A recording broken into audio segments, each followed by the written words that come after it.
Նրան տապանում հյուրընկալել եմ Հելսինկյան քաղաքացիական ասամբլեայի Վանաձորի գրասենյակի ղեկավար իրավապաշտպան Արթուր Սաքունցին, պարոն Սաքուն, շնորհակալ եմ մեր տաղավարում հյուրընկալվելու համար։ Շնորհակալ եմ հրավերի համար։ Գիշերը ողբերգական դեպք է տեղի ունեցել Մերձավանում, ինչպես արդեն գիտեք, սեփական տամբակում սպանվել է Փարաքար խոշորացված համայնքի ղեկավարը, նրա մտերիմ ընկերով ոստիկանը եւս մեկ հոգի վիրավորվել է։ Իշխանությունները Փաշինյանի մակարդակով դատապարտում են կատարվածը, ակնկալում շուտափույթ բացահայտում, ընդդիմադիր շրջանակները քաղաքական կապ են տեսնում, ենթատեքստ են տեսնում այս սպանության հարցում, նրանք համարում են, որ սպանված ընդդիմադիր էր եւ սա ուղիղ կապ ունի սպանության դեպքի հետ, նաեւ նշում են, որ սա է վարչապետ Փաշինյանի անվտանգ եւ ժողովրդավար Հայաստանը, որտեղ ընդդիմադիր հայացքներ ունեցողները կամ բանտարկվում են կամ սպանվում, հոգևորականները գտնվում են բանտում։ Նաև ուզում եմ հիշեցնել, որ Մերձավանում տարեսկզբին եւս մեկ սպանություն էր տեղի ունեցել եւ այդ դեպքի հետ կապված կալանավորվածները կապ ունեն այսօր սպանված Վալոդիա Գրիգորյանի ընտանիքի անդամի, նաև մտերիմների հետ։ Ինչ կարող եք ասել, հնարավոր է կանխել այսպիսի դեպքերը։ Տեսեք, նախ առաջերտին իհարկե ցավակցում եմ մահացածների, սպանվածների հարազատներին, թե համայնքի ղեկավարին եւ թե ոստիկանության աշխատակցին, որտեղ հիմնական կարծես թե ուշադրությունը դարձում է միայն համայնքի ղեկավարի փաստին, բայց մոռացության է տրվում քրեական ոստիկանության աշխատակցին, ոստիկան, որը իր հետ է եղել։ Եվ դատապարտում եմ իհարկե զենքի միջոցով ցանկացած գործողություն երկրի ներսում, հատկապես ուրեմն ինչ որ ենթադրյալ թեկուզ հարաբերությունների բարձման նպատակով եւ հասկանում եմ, որ ընդդիմությունը իհարկե պետք է անպայման դրանում դա որակի որպես քաղաքական ենթատեքստ ունեցող, բայց այդ դեպքում ձեր նշած այն մյուս փաստը փետրվարին, որտեղ արդեն ԿՊ-ի ուսակցության ուրեմն անդամի հարազատի հետ էր կատարված այդ դեպքը, սպանության դեպքը, այնտեղ էլ ուրեմն քաղաքական ենթատեքստ պետք է տեսնենք, թե ոչ, բոլոր դեպքերում կուզենայի, որ մենք օբյեկտիվորեն եւ համակողմանի դիտարկենք այս երևույթը, քանի որ իրապես առաջի սպանության մեջ մեղադրվող կալանավորված մարդիկ առնչություն ունեն Վալոդիա Գրիգորյանի հետ, գոնե լրատվական միջոցներով հրապարակված, պետք է արձանագրել, որ այս դեպքը առնչություն ունի նախորդ դեպքի հետ եւ ավելի շատ պատկերացում է ստեղծում վերեշխնդրության կամ հաշիվների մաքրման հետ կապված, ասես կեցարային լեզվով ասած, ունի արդյոք քաղաքական ենթատեքստ, նույնիսկ կրկնում, եթե այդ նույն համայնքում եւ ԿՊ եւ ուրեմն արդեն ընդդիմադիր, ներկայացուցիչների միջև ինչ որ հարցեր կա, որոնք փորձում են բարձել զենքի միջոցով, ապա դա անթույլատրելի է, որովհետև այստեղ պատասխանատվությունը ուղիղ կրում է նաև իրավապահ համակարգը, մեկ,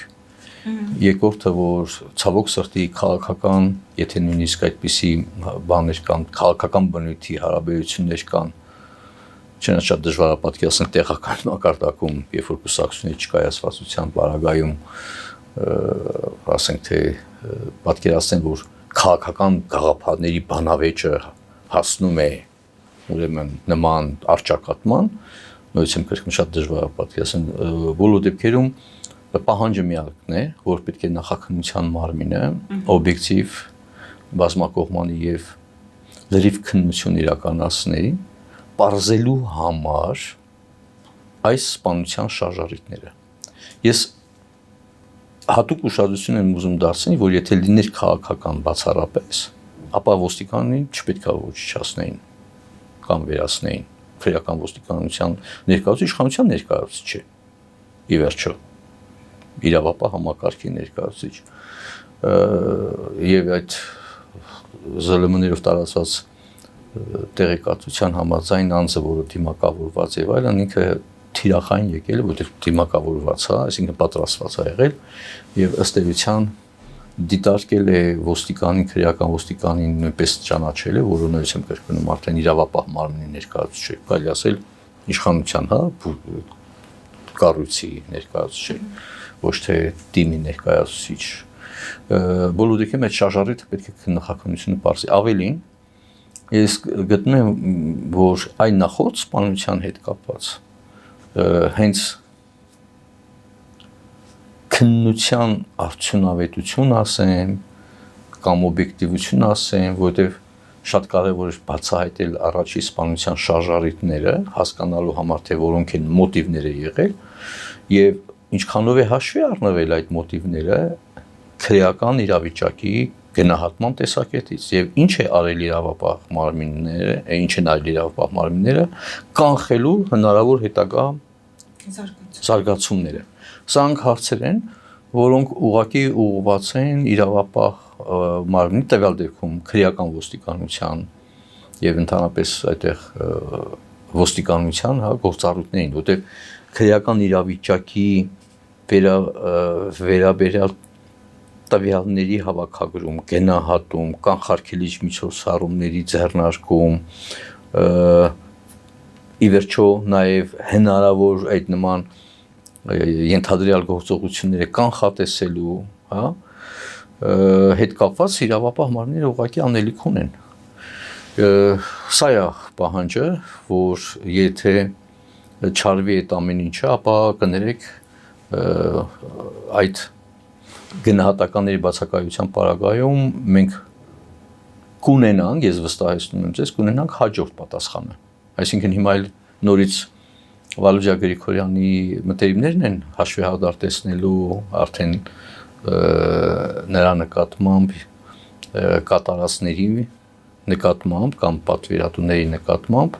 այսինքն այստեղ կունենանք ցավոք սրտի իրապես վենդետաների շարունակություն, որը իհարկե հասարակական անվտանգության ապահովության տեսակետից բավական լուրջ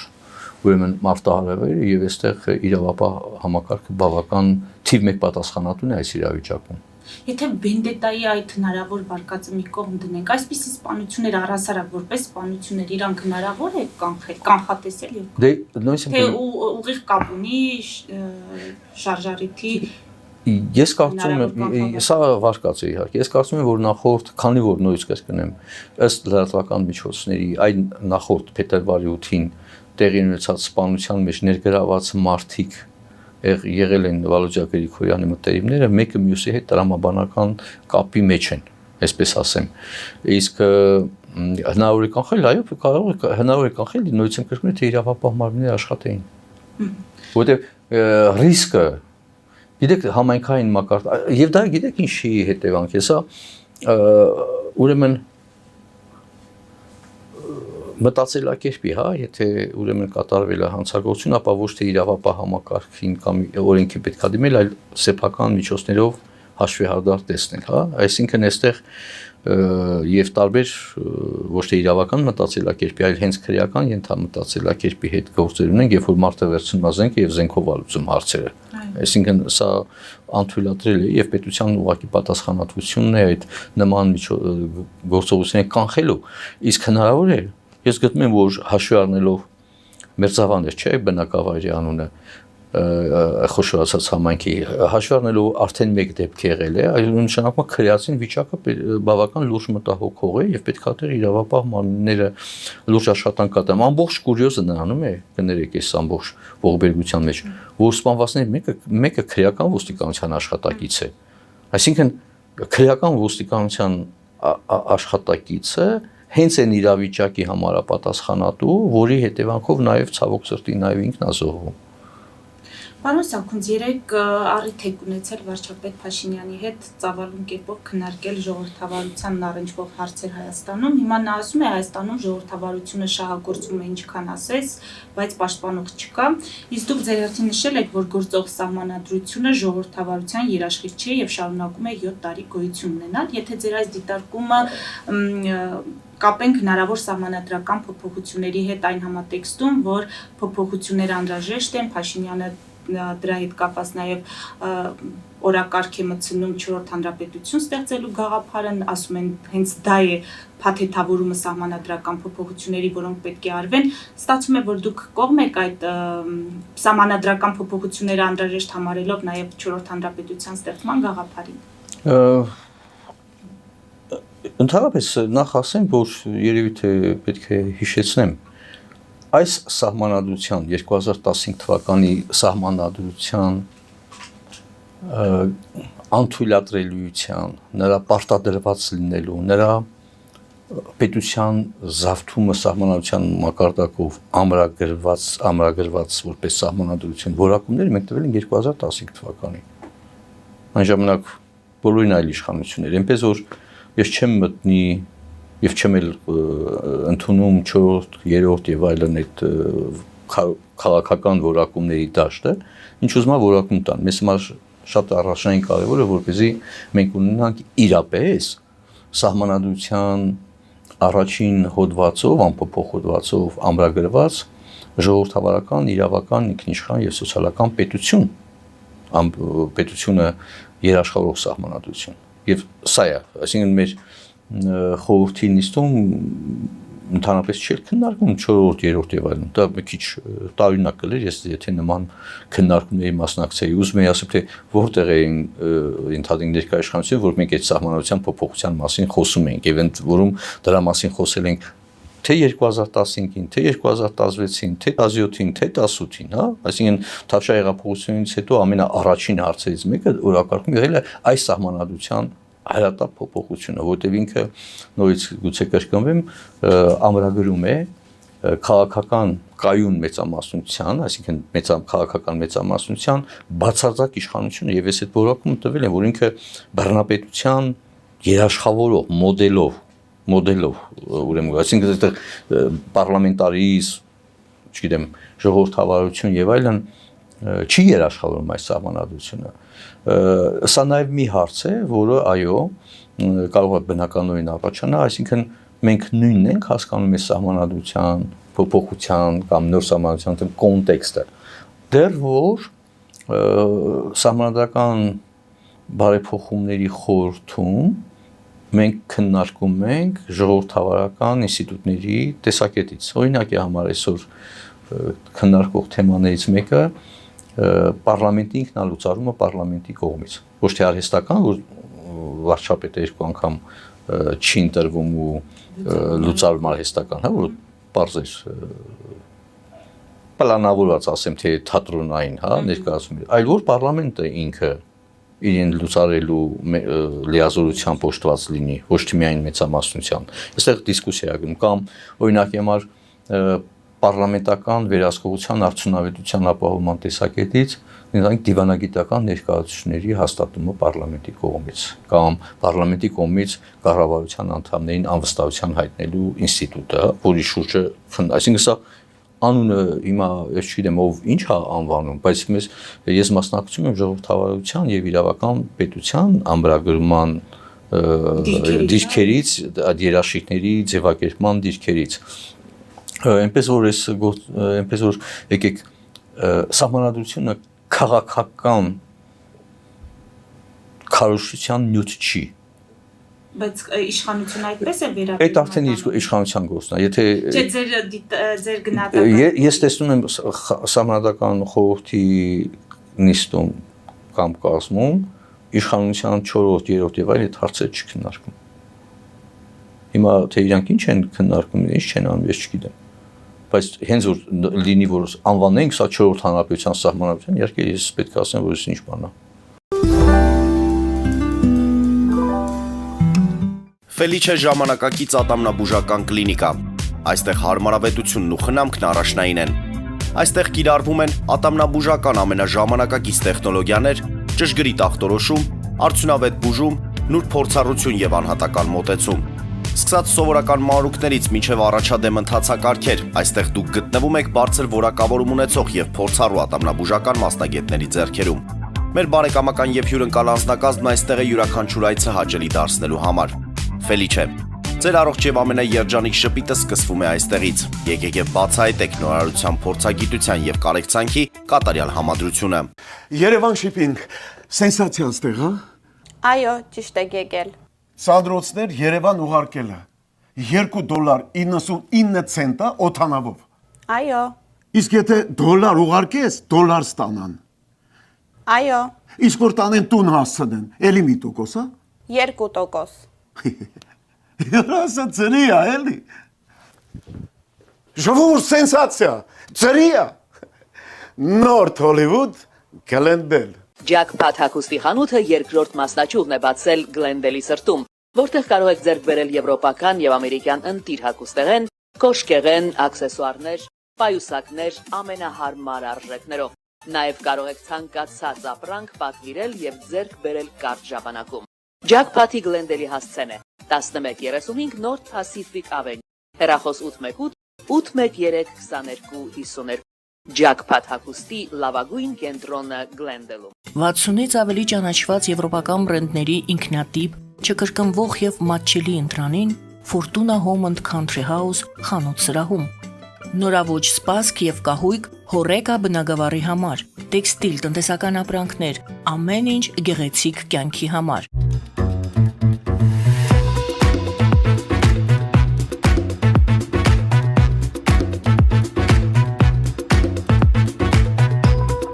Արարատ ռեստորան, ընտանեկան եւ ընկերական ժամանցի լավագույն հասցե, սիրված արտիստներ, հյուրընկալ մթնոլորտ, հարուստ ճաշացան, անմահական խորտիկներ, Արարատ ռեստորան, հասցեն անփոփոխ, սիրով սպասում ենք ձեզ։ Լավագույն պաղպաղակ, բնական, համեղ եւ մատչելի գներով պաղպաղակը կարող եք ձեռք բերել բոլոր հայկական խանութներում։ Պահանջեք հայկական պաղպաղակ, Թամարա պաղպաղակ։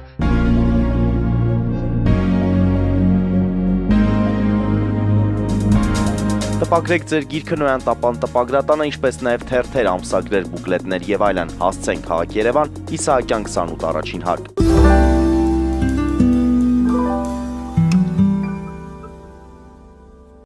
Հիմա այդ գաղափարախոսությունը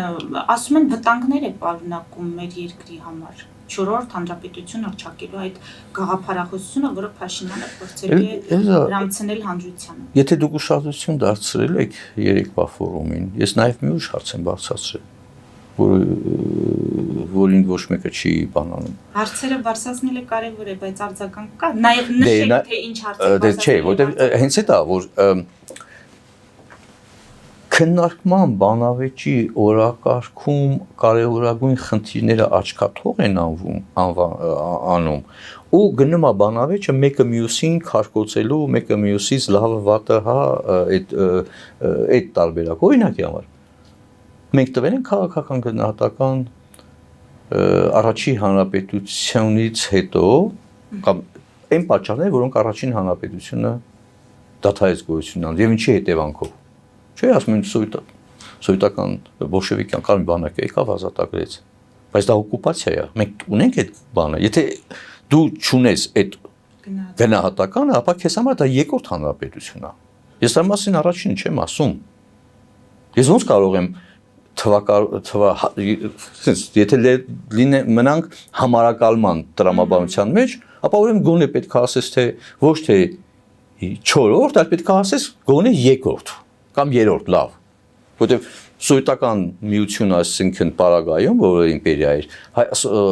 Հայաստանի խորհրդային, չգիտեմ, Հայաստանը, դա չես կարող համարես որպես բան, երկրորդ հանրապետություն։ Դա աբսուրդ է։ Հիմա, եթե դու դա համարում ես, ապա նույնիսկ համարակալման տեսակ է, եւ հիմա տեսեք, նույնիսկ երրորդ հանրապետության այսպես կոչված, հա, աչակիցները անտեսում են այդ երկրորդ հանրապետության օկուպացված լինելու վիճակը, այսինքն երկրորդ հանրապետություն չպետք է լինի։ Երբ որ ինքնին եւ երրորդ հանրապետությունն ձևակերպման կողմնակից են, եւ չորրորդ հանրապետության ձևակերպման կողմնակիցների համար Հայաստանը 1920 թվականի նոյեմբերի վերջին դեկտեմբերի սկզբին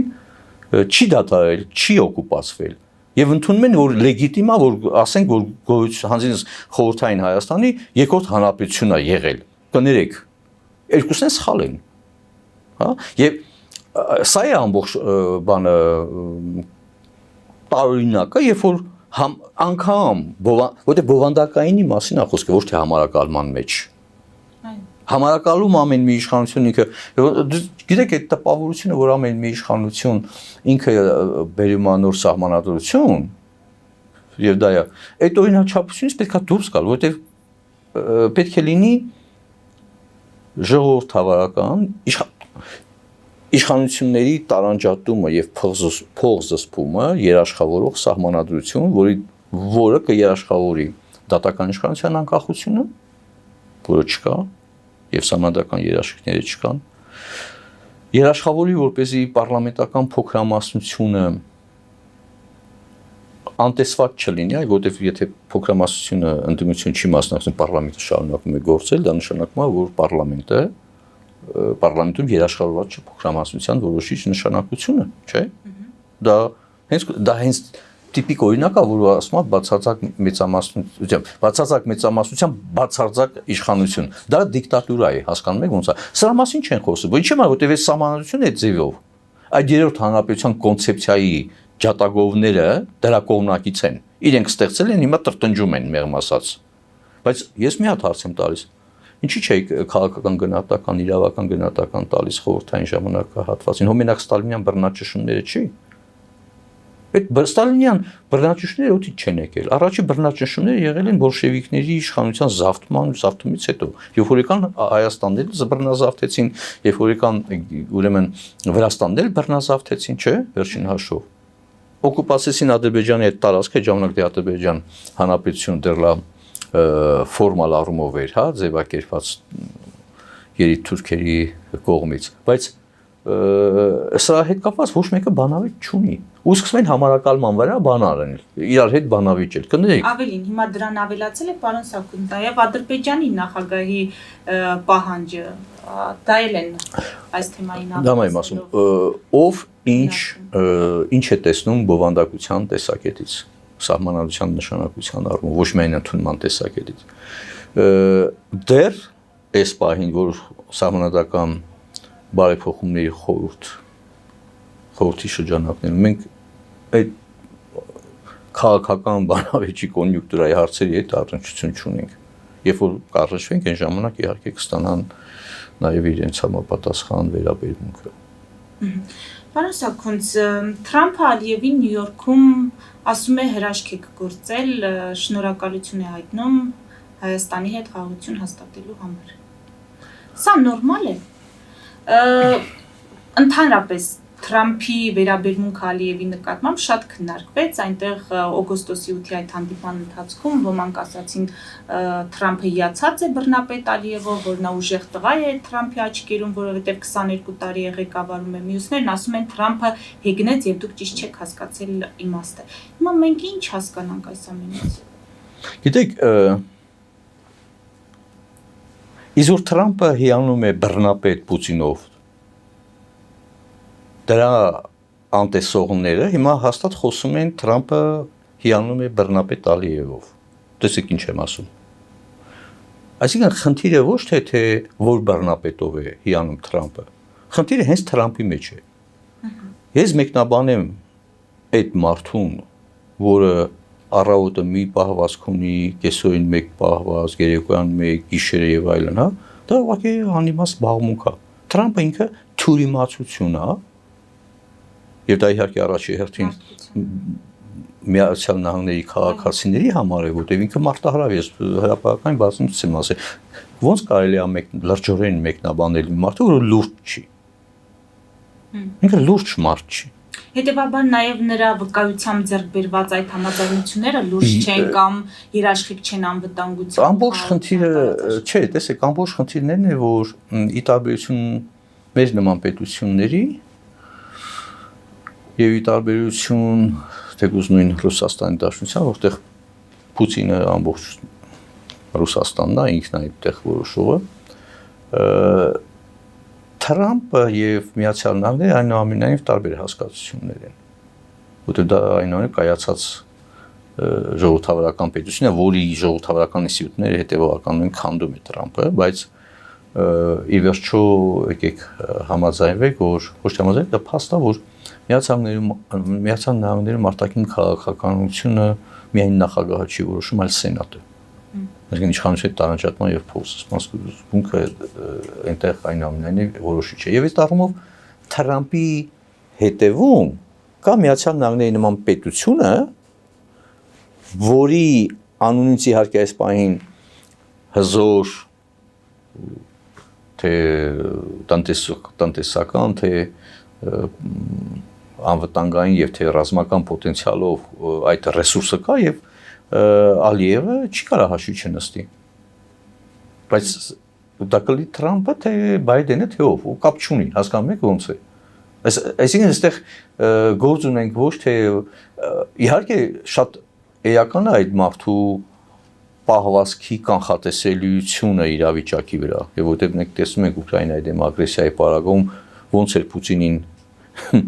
պաշտում, անգամ ընդունեց հետո հիմա ասում է թե չէ Պուտինից հիասթափվել է, ոնց որ ընկերուհին ա որ հիասթափվել է։ Այդ ինչ արտահայտություն է։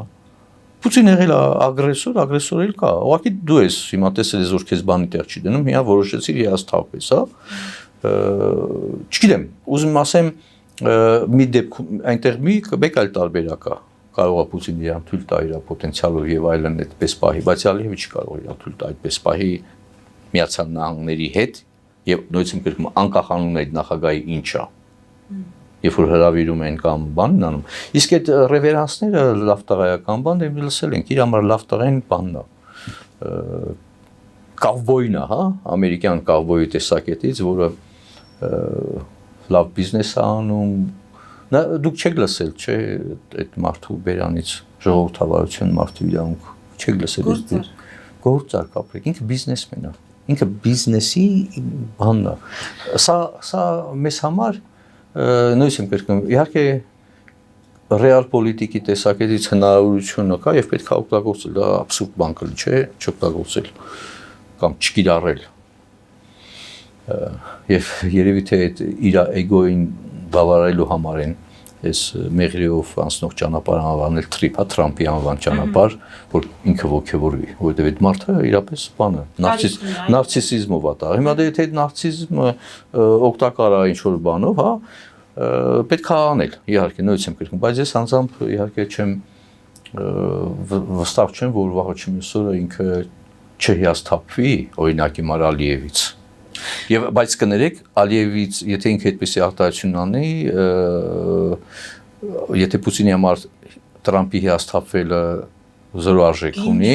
ապա Ալիևի համար դա շատ լուրջ նշանակություն ունի։ Այնպես որ եկեք այդ նման մարդկանց հիասթափվելու հետևանքները չնույնականացնենք։ Եվ ամփոփելով պարոն Սաքուն շատ կարճ, ինչ է կարծում, ինչու չի դադարում այդ բանավեճը նախկին եւ ներկա ղեկավարների միջեւ։ Մեկը մյուսի հաջողության կամ պատերազմ բերելու համար եւ միմյանց շարունակում։ Հայաստանի Հանրապետությունում հիմնական խնդիրը թե ապագայի համար եւ այլն, այդ որ ասում են իրական Հայաստան։ Իրական Հայաստանը առանց իրական պատմության գոյություն չունի։ Իրական պատմության հիմքում հարց։ Մենք ճանաչում ենք, որ Հայաստանը 1920 թվականին օկուպացվել է թե ոչ։ Սրա շուրջ չեն բա։ Ասում են ոչ թե բանավեճը գնում է։ Տեսեք, ընդդիմություն չի ասում սահմանությունը փոխեք։ Չի ասել։ Որտեղ իր ստեղծած սահմանադրություն, չնայած ինքը նույնիսկ բռնապետական կառավարման սահմանադրությունն է։ Ինքը ասում է Նիկոլ Փաշինյանը բանը բռնապետ է, այդպես է որակում, բայց չի ասում որ իր սահմանադրությունն այդ բռնապետական ենթադրենք բանի բուն հիմք կառավարման մեխանիզմը մենք ենք դա դրել։ Իհարկե իրանք հույս ունեն որ դա մինչև 2040 թվականին իրանք ձեռքին լինելու, հա։ Հիմա այսինքն բուն առարկան ոչ թե ժողովրդավարությունն է։ Չէ, բոլորի իդեպ սա մի կարևոր բան ասեմ։ Իմ համար կոնկրետ որպես Հայաստանի Հանրապետության քաղաքացի ու իրավապաշտպան կարմիր գիծա ցանկացած անկախ կուսակցության անունից եւ այլն եւ այն հարցը որ Ռուսաստանի Դաշնությունը կարող է ունենալ դեր Հայաստանի Հանրապետության անվտանգության կամ չգիտեմ զարգացման կամ բան հարցում ցանկացած նման գաղափարի կողմնակիցները դրանք համարում եմ հակապետական։ Հիմա հասկանալ, չէ, այստեղ նվազագույն շեմն է էսա։ Եվ այդտեղ դիսկուսիան գնում է, չէ, գիտես ոնց է, այ որ փչացել Ռուսաստանի հետ հարաբերություն, դա համար խնդիր ունենք, նա ասում է, չէ, Ռուսաստանից մենք ավելի լավ կլինենք։ Բայց ես խնդիրը այն է, որ հստակ պետքա գիծ գծվի Ռուսաստանի Դաշնությունը որպես կայսերական կառավարման եւ կայսերական շահերի հետ ապնդող ինքը վտանգավոր է ոչ միայն իր քաղաքացիներին, այլ հարևան պետությունների քաղաքացիների անվտանգության համար։ Սրանում դիսկուսիա ոնց որ չենք տեսնում, չէ՞, ոնց որ։ Սահմանության շուրջը դիսկուսիա չենք տեսնում, օկուպացիայի հետ կապված դիսկուսիա։ Այսինքն ձեր ասածը, այո, մնում է այնտեղ, որ ասեք մենք ավելի լավն ենք, դուք ավելի վատն եք եւ այլն եւ այլն։ Սա մեր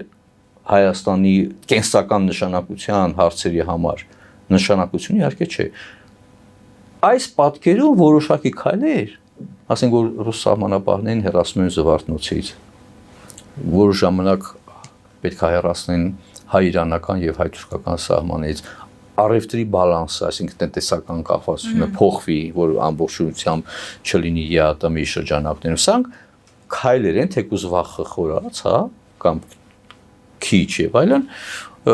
որը էական տարբերություն կա եւ սա չի դառնում, չեն ասում բազմազանությունն ապահովի, ասում չէ Ռուսաստան, կներեք։ Հբագոնը վերջ այդ քաղաքական բանավեճի բովանդակությունը եթե կապված չի հետկենսական խնդիրների հետ, մնացածը բանավեճ է, զուտ բանավեճ է համար եւ նախընտրական շրջան։ Դե դա չէ, նախընտրական է 10 թվականի Թավշյա հեղափոխությունից հետո կար ժամանակ, երբ որ խեղճացած էին, թաքնված էին, հետո մի երկու ամիս հետո սկսեցին այդ ամեն ինչը։ Միջև Արցախյան պատերազմներ էին, չէ դրա մասին խոսում վտանգների կամ բանի մասին։ Ուղղակի մի հատ մանիպուլյացիա, որի մասին ես կասեմ։ Ասեք դրանով ավարտեք։ Երբ որ ասում են, որ 2020 թվականի 44 օրյա պատերազմի պատճառներից մեկը Արցախը Հայաստանի վերջարտադրությունն է, ապա ես հարց ունեմ։ Մինչև 2016 թվականի ապրիլյան քարոզիա պատերազմը Սերժ Սարգսյանը հայտարարել է, որ Աղդամը իմ հայրենիք չէ։ Այդ որը տենց ասավ Աղդամը իմ հայրենիք չէ, կանխեց պատերազմը ապրիլյան։ Այսինքն, եթե ձեր ոչ նա է կանխել, ոչ էլ նա կարող նա է հրահրել, հասկանում եք ոնց է։ Ադրբեջանի սկզբանե չի հաշտվել,